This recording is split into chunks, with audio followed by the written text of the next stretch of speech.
There is no way this game ended like that. And all I gotta say is I don't have the jersey to wear in the office right now, but I have the signed jersey. The Leeds are falling apart again. Leeds are falling apart again. A rug for the Echo. Yep, that's happening. The office is not done. Hence why this is on the ground and not up on that wall. This was a joke of a game.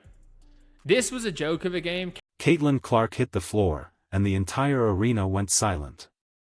You could see the look on Diana Taurasi's face from the opposite end of the court, and it wasn't the look of a competitor smelling blood in the water.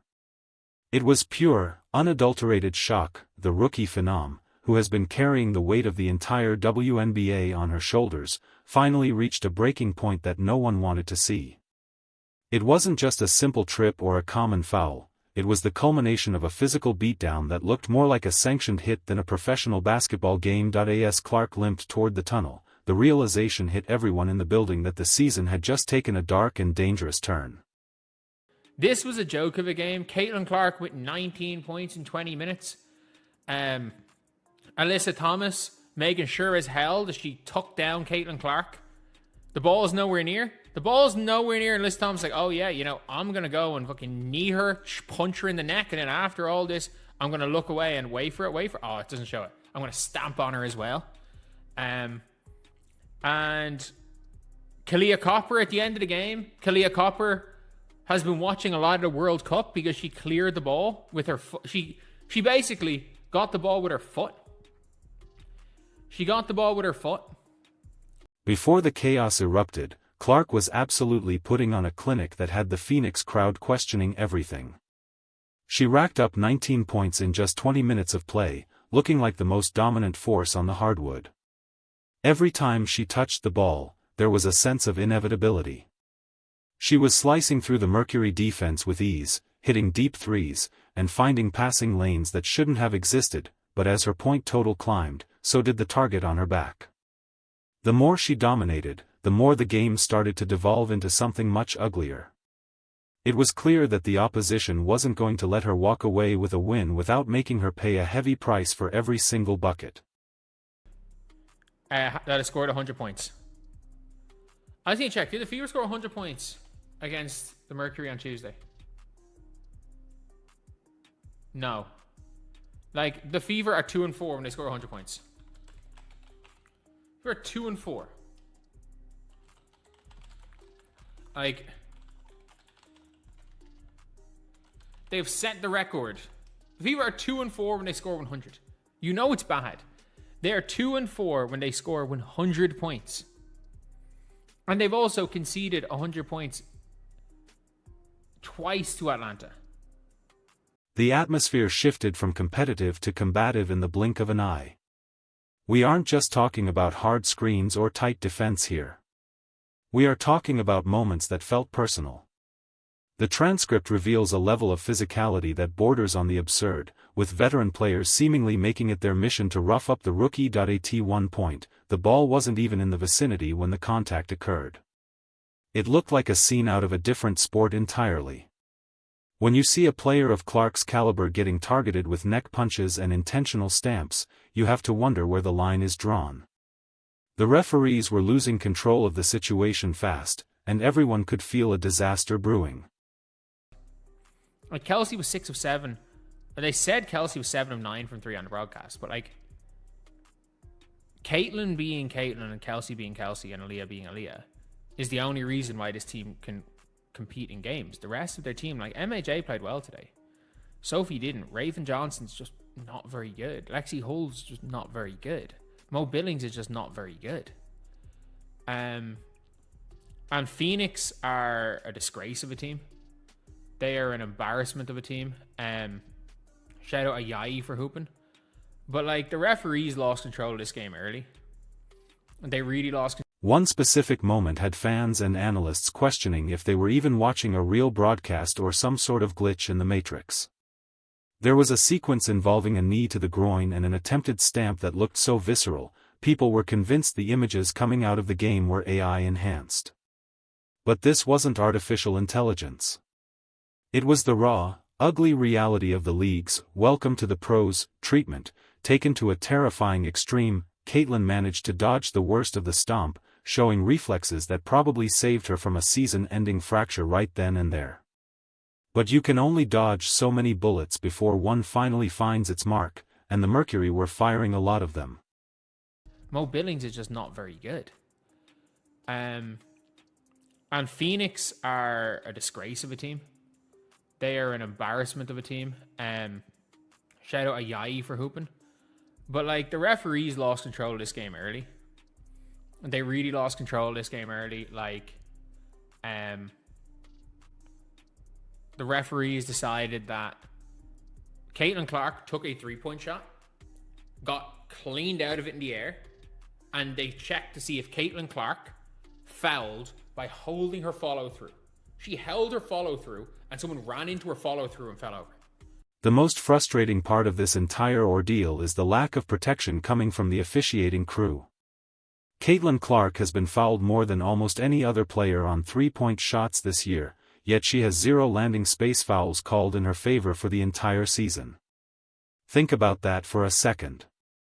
The most targeted shooter in the world is being denied the basic safety of a landing zone. In this game, she got cleaned out in midair, and instead of a whistle against the defender, the refs actually checked to see if Clark fouled them with her follow-through. It is a level of gaslighting that is rarely seen in professional sports, and it set the stage for the injury that followed. They're checking to see if she fouled. CaitlinClark has been fouled more than any other player in the entire league on 3-point shots this year.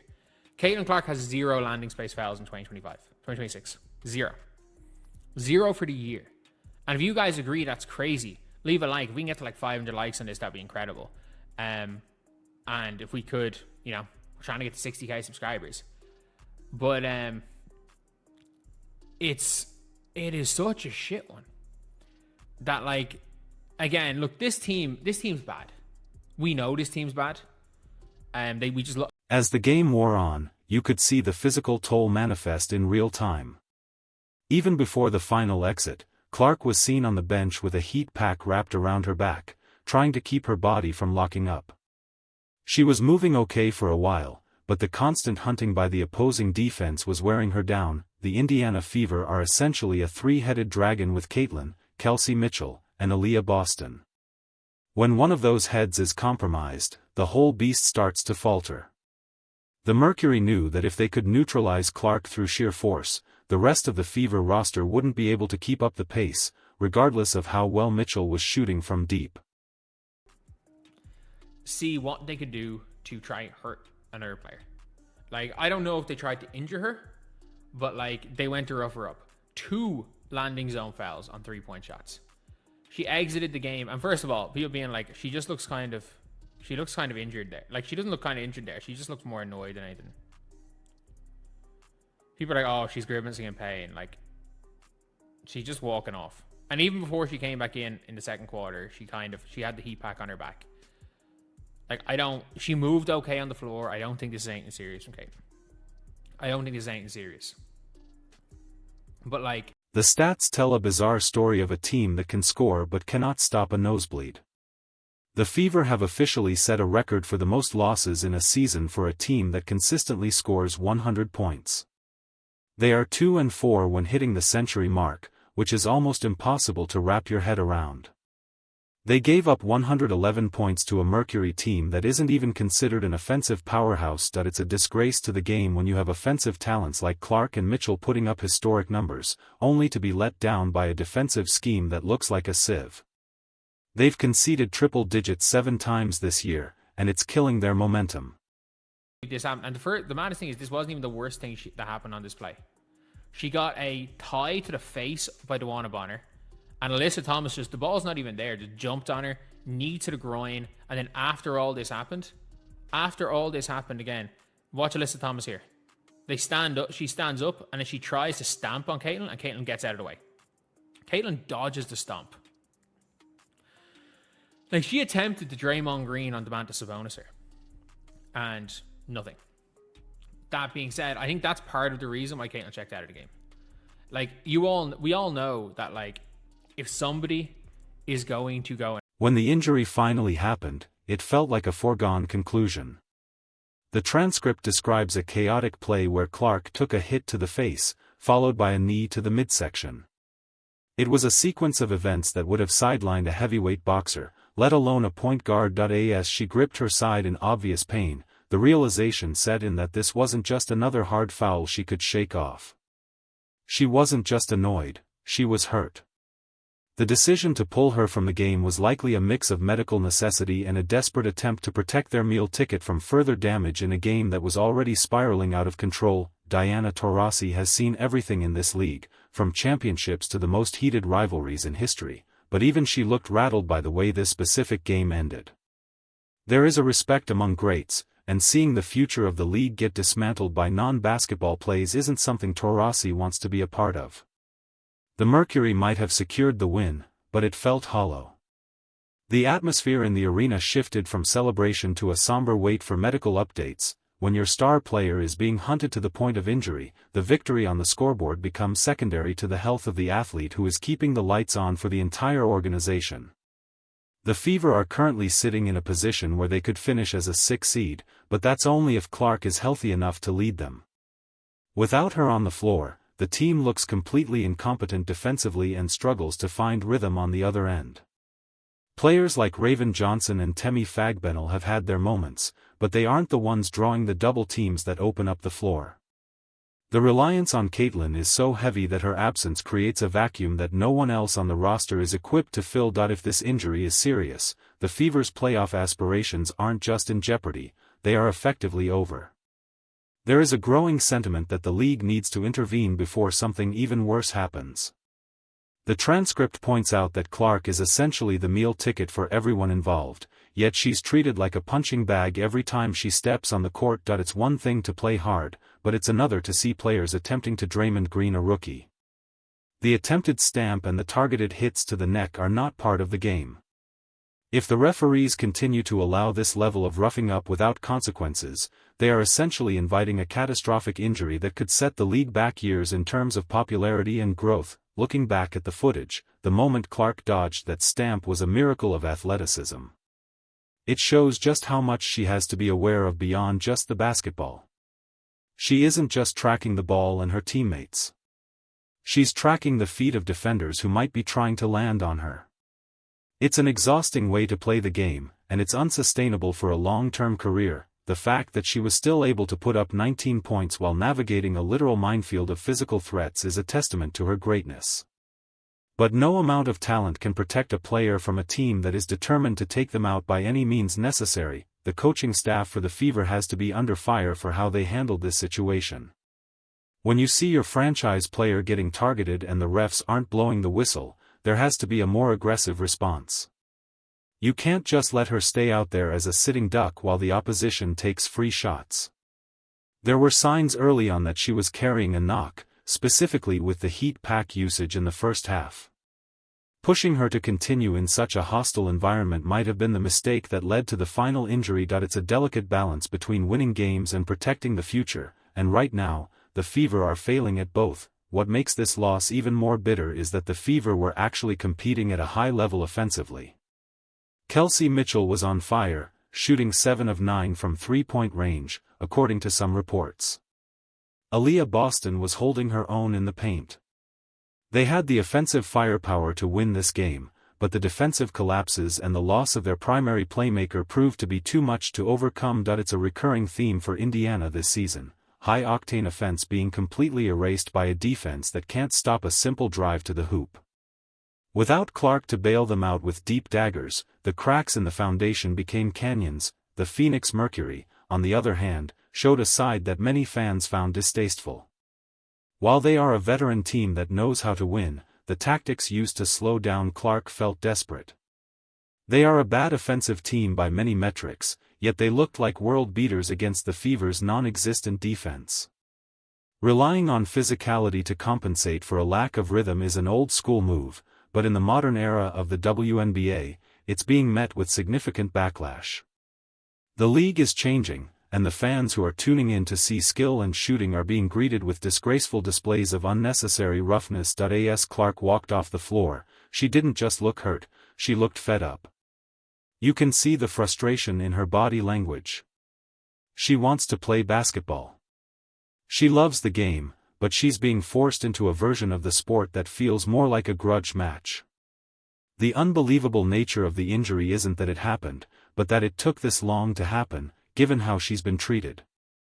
Every game feels like a gauntlet, and this time, the gauntlet won. The image of her clutching her side while walking to the back will be the defining moment of this week, and potentially the defining moment of the Fever's entire season.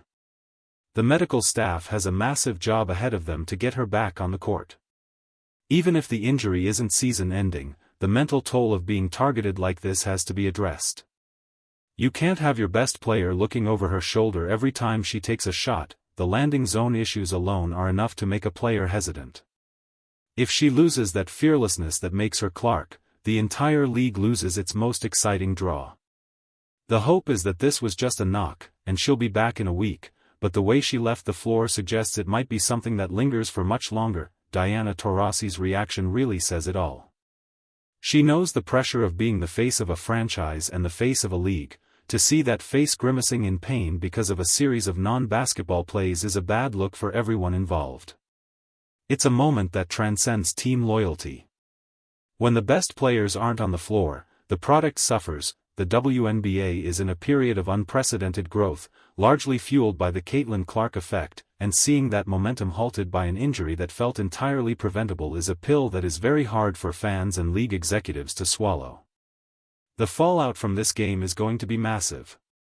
There will likely be reviews of the officiating and potentially fines handed out for the more egregious hits, but for the Indiana Fever, a fine doesn't help their win-loss record or their star players' health. They are sitting at a crossroads where they need to decide how to protect Clark moving forward. Whether that means bringing in more enforcer-style players to balance the floor or demanding more from the league office, something has to change. You can't expect a rookie to take this kind of punishment for 40 minutes a night and stay healthy for a 40-game season. That we have to look at the bench depth and wonder what the plan is if Clark has to miss significant time. The transcript mentions that many of the depth players just aren't very good, and that's a harsh reality the front office has to face. They've built a top-heavy roster that is beautiful to watch when it works, but catastrophic when it fails. The reliance on Clark's gravity to create space for others is the only reason their offense functions. Without her, they are a team that concedes 100 points a night without the ability to fire back. It's a recipe for a total collapse in the standings. There is also the question of the fans' reaction. The attendance numbers have been through the roof, but if the star attraction is on the shelf, those numbers will inevitably dip. People are traveling across the country to see Clark play, and to have her taken out of a game by what many are calling disgraceful tactics is a major disappointment. The league has a responsibility to protect its assets, not just for the sake of fairness, but for the sake of the business. If the fans feel like the games are being decided by who can hit the rookie the hardest, rather than who can play the best basketball, they will stop watching. The AI-enhanced image debate is just a symptom of how surreal the game has become. People couldn't believe what they were seeing with their own eyes, so they assumed it had to be fake. But the bruises and the limping are very real. The transcript highlights that this was a rough game all around, and that might be the understatement of the year. It was a game that felt like it belonged in a different era, one where the enforcers ruled the court and the stars had to pray they made it to the final whistle in one piece. In 2025, that shouldn't be the reality for a player like Clark. Ultimately, this game serves as a wake-up call for the entire WNBA. It's time to decide what kind of league this is going to be. Is it a league where the best players are protected and allowed to showcase their skills, or is it a league where the veterans are allowed to physically dismantle the next generation without consequence? The shock on Taurasi's face wasn't just about one injury. It was about the realization that the game had gone too far.